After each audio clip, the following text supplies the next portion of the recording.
Langganang pinagbabara ng panty. Beef tenderloin from Premium Choice Meat Shop. So, 4 na kilo yan. Hiwa-hiwain mo lang ng ganito kalalaki kasi pag naluto yan, mag-shrink pa yan ng ganyan. Titimplahan natin ng asin. Enough lang kasi mamaya may alat pa yung butter at yung pinaka-oyster sauce. Ngayon maglalagay tayo ng basag na pepa. Basag pa ba to? Parang buo-buo na. Mukhang pang nilaga to, day. Wala pa medyo basag-basag ng konti. Self-service na nga lang tayo. Ayan, pag nangalay yung braso mo, tigilan mo na. Maglalagay din tayo ng Worcestershire sauce. Pag hindi nyo kayang i-pronounce, Leia and Perrins na lang. So ito, kinukutob-kutob ko lang to. And then oyster sauce na last year pa. Pero ubusin natin kasi sayang. And then maglalagay din tayo syempre ng liquid seasoning. Mga 48 drops. Kutob-kutob na lang. And of course, ang Spanish paprika. Ito yung pampamistisan na later. So, lalamasin natin to ng malala para ma-absorb ng mga karne, lahat ng pinaglalagay nating ingredients. Kapag nalamas na natin ng malala, okay na yan, pwede na nating lutuin.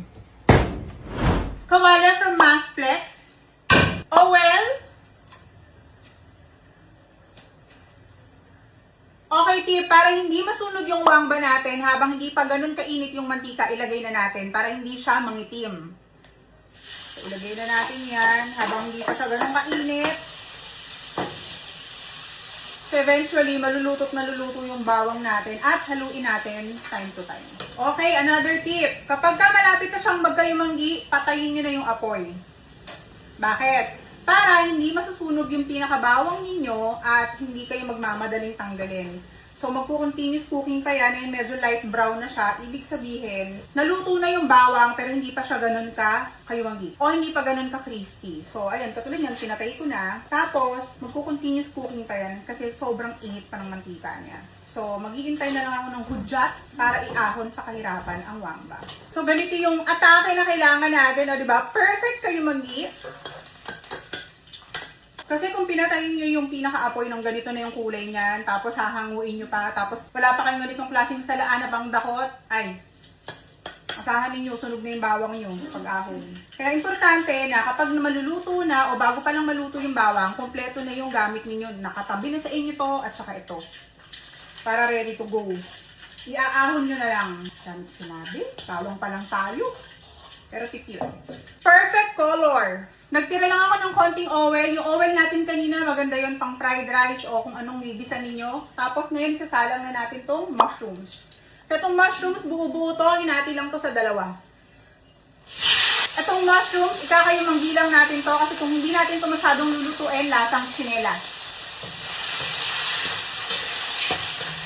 Ayan, kapag naprito na natin yung mushrooms, so pwede na natin tong iahon sa kahirapan.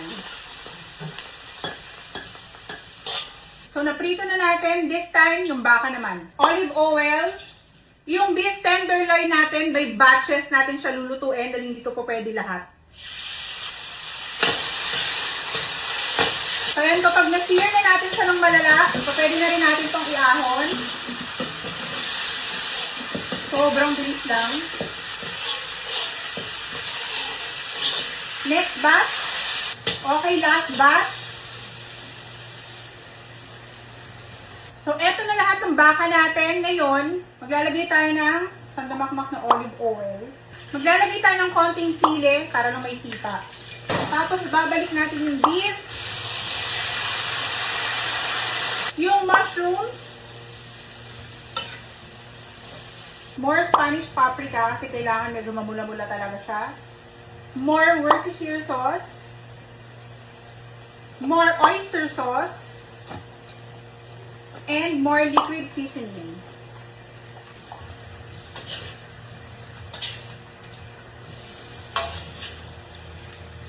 Sa dulo, maglalagay tayo ng butter or butter. Yung kalahati ng wangba.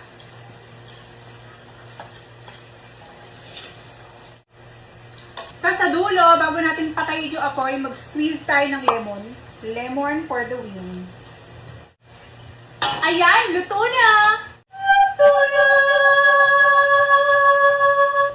Plating time! Oh!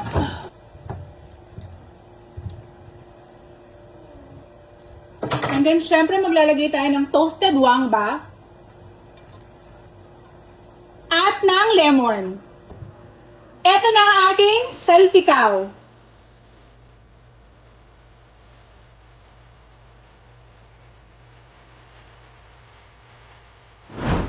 Salpikaw! Let's eat!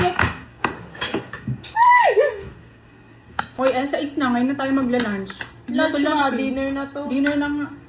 Anong tawag sa lunch at dinner?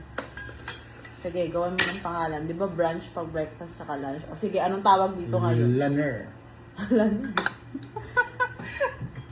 Lunner? Yes. Pinaghalong lunch tsaka dinner. Cheers! Woohoo! Wow. Sarap ng lunner. Hindi pa nabuso. Sulit yung gutom. Alam ko na iluluto ko sa magiging asawa ko. Amang kita. Boyfriend ka muna. Wala ka pang boyfriend. At dahil Friday, ano ang ulam natin? Munggo! Oh, munggo overload. Munggo, half lomi! Ma-excited ka na kumain? Yeah. Hindi ka nagalit sa akin? Na binenta ko yung mga gamit mo? Kung may paalala. Chay! Grabe yung munggo, overload. Diba? Para sa akin to? Akin to. At saka parang Ay, lomi. ganun. Talagang may chicharon, may ano. hipon. Sarap! Kain! Ulala! Chicharon! Salamat! Fish! Init! Sarap! Hala! Pinuntan ako ni ate. Sobrang mahal. Toyo na may silik ka naman siya.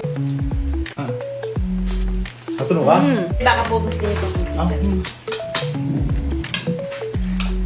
crunchiness.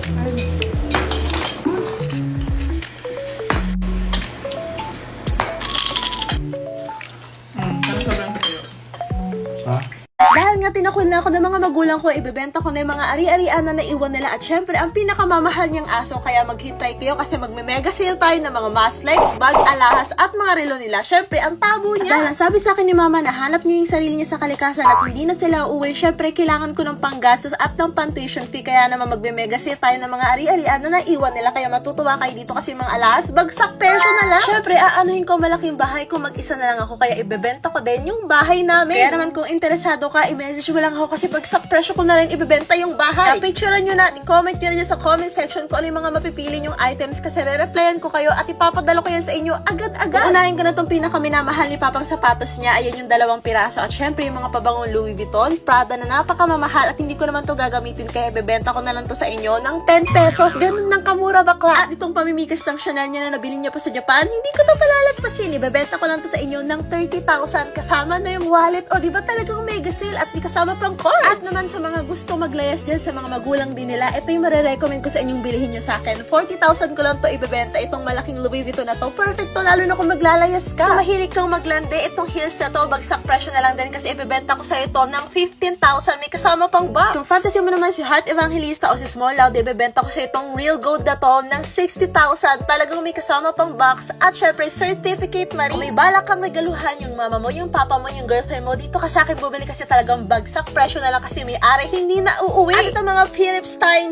at kung ano pa man ang pronunciation dyan, ibebenta ko yan sa inyo ng 150,000 pesos may kasamang box. Sobrang sulit na niyang bakla. Kung gusto mo magpasikat sa pamilya mo ngayong Valentine's Day, wala ka pang naiisip sa mama mo, sa papa mo na pang regalo itong watch na to, magugustuhan nila to, hindi mo na kailangan pumunta kay paring Hay. Dahil nga wala nang cooking ina kasi hindi na siya uwi sa bahay namin, bilhin nyo na tong tabo na to kung gusto nyo siyang kalabanin bilang second na cooking ina. Ala, joke lang. At syempre, itong kapatid ko na napakabaho na laging tumataw sa bahay, pwede ko na rin siyang palayasin dito sa bahay kasi hindi na uuwi yung nanay niya. Kaya naman kung wala pa rin kayo naisip na pang regalo sa girlfriend nyo o sa mama nyo, dog lovers sila, itong aso na to, perfect sa inyo kasi nagluluto yan, nagsasara yan ng gate, namamablansya yan, talagang na-train namin yan ng mabuti. At syempre, binibenta ko na rin yung bahay, kaya i-comment nyo na yan. O, anong pinag-aawayan nyo? O sinama nyo ako dito para di ko mabenta yung mga gamit nyo, tapos ngayon nag-aaway kayo kung sino magpo-post. Nakasama ako, grabe na kayo! O sige, sino magpo-post na kasama ako sa social media nyo? Okay. 1, 2, 3, go! Oh, bato, pick. One. Okay. Bato, pick. Magalingan mo. Bato, pick. Three. Ala! Bato, pick. Mama, natatalo na tayo. Four. Ano tuloy tapos eh? Ate na kainin mo. Ano ulit? Madaya ka talaga, ma. Ulit! Kiss. Ano yung na-game? Bato, pick. Bato, pick. Bato, Magalingan mo, pera yan. pick. Wala ka ipopost ngayon, nakasama mo ko. Sige pa, itag mo ako, ha. Grabe. So guys, nandito kami sa Chandava Lake Resort dito sa Laguna Marie. Yan, kasama ko sila mama mag-camping, sinama na nila ako. Doon kami natutulog, tapos si Vienna Marie yung car, yung pinaka-kitchen, tapos doon yung tent nila mama. Sobrang ganda dito guys. Hindi siya crowded. Sobrang sarap mag-camping. Like, kita nyo yan, yung space! Sobrang daming pwede mag-camping dito. So, yes! Kasama na ako mag-camping! Sobrang dami dito ang bibi, tapos mga aso. Hello! Sobrang ganda dito mag-picture, yung mga aesthetic feed nyo sa IG, yung ma-achieve nyo talaga dito. Pagpasensya nyo na mukha ko guys. Kasi, kagigising lang namin. Walang kahit na ano yan. Ayun guys, yung tatlong bibi oh. Bye-bye! Yan, lahat yan, yung nakikita nyo. Yan, nakikita nyo yan guys, lahat yan. Hindi ko pagmamayari yan. Siyempre. Sobrang lamig dito. Kung pupunta kayo dito, magdala kayo ng makapal na jacket tapos ng medyas para secure yung mga, everything. Grabe namang parcel yan. Pagkakaalala ko, 3 araw lang ako nawala. Pero ganito na, kadami yung parcel ko. So, anong gagawin? Kakalikuti! So, simulan na nating mag-unbox ng mga parcel ko. Kasi parang medyo nakakapagod yung gagawin natin for today's video. Ito ang ating first parcel. So, ano kaya to? Speaking of lashes to from Babe Lash. Kasi alam nyo naman na ito yung ginagamit kong lashes. So, parcel number 1 natin is itong Babe Lash. Alam niyo naman, ito lang yung ginagamit ko talagang lashes kasi mas makakamura kayo dito. Tapos may libre na siyang tweezer. Ayan, nag-hoard talaga ako ng madami kasi sobrang ganda nito sa mata bakla. Actually, hindi talaga ako mabili online. Wow, talaga ba? Hindi halata. Okay, yung pocket grip na tripod. Kasi alam mo naman sa ating mga content creator or mahilig ka mag-video, kailangan mo talaga to. Sabi ko, sobrang useful nito. Hindi masasayang yung pera nyo dito. And 300 or 600 plus lang ata to. So, super mura. Mini keychain siya. Tapos, ganito lang kaliit, guys. So, ito yung mga Skintific. Sobrang love ko talaga yung mga Skintific. Kasi sobrang affordable lang. Pero yung quality ng product, chef kiss. So, ito naman yung parcel number 4. Hindi ko na rin alam kung anong parcel na tayo. Litong-lito na ako. Opo. Doble ba yung order ko? Tripod na lang. Bibigay ko na lang to sa friend. Oh! Ito yung sikat undies na lace. Or kapag bumibili kayo online ng mga panties, boxers, ayan, basta kahit mga bra, sure na bago nyo sila gamitin, labahan nyo muna ng kamay. Nyo guys, sobrang ganda ng quality nitong undies. Now I know bakit siya sikat. Nabudol din ako. So, titingnan natin after ilang use kung ganito pa rin ba yung quality niya. So, I think ito yung mga accessories na binibili ko. Sabi ko naman sa inyo, sa tiki-tiki lang din ako ma-order ng mga accessories. Pero na talaga ako nito. Pero yung isang kaibigan ko, binuraot sa akin lahat ng silver na sing-sing ko. So, ito yung sing-sing and ito yung bracelet. Sobrang ganda umorder ng mga pang everyday use lang ng mga accessories sa TikTok or jewelry sa TikTok. So, parcel number 7. Tama ba ako o mali? Hindi ko na rin alam. Itong damit na to, nakita ko sa TikTok. Maganda siya sa mga college students o sa mga nag-i-school na wala na, hindi naman required magsuot ng uniform everyday.